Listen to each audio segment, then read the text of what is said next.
Aujourd'hui encore, la faim dans le monde est une triste réalité.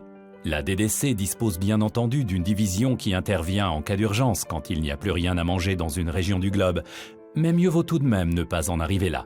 Voilà pourquoi le programme global sécurité alimentaire a été créé.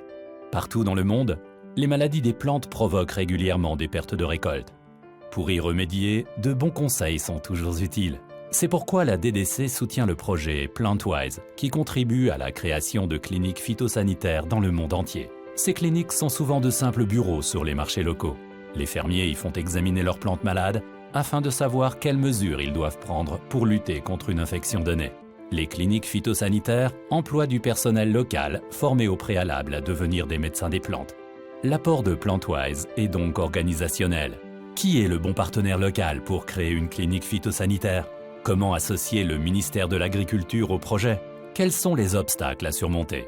Et dans les cas où le diagnostic s'avère difficile, quelles universités et quels chercheurs internationaux peuvent être de bons conseils pour lutter contre ce nuisible ? Des cliniques phytosanitaires se sont déjà formées dans 34 pays. Chacune de ces cliniques est autonome, mais parfaitement connectée grâce à PlantWise.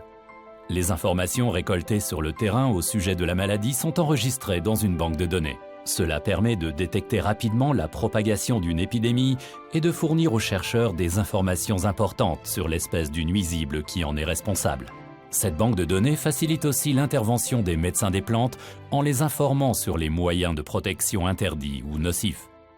La DDC soutient PlantWise à hauteur de 1,5 million de francs par an.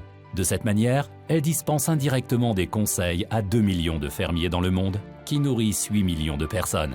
Un bon exemple de programme d'aide au développement efficace, comme l'a confirmé une évaluation indépendante.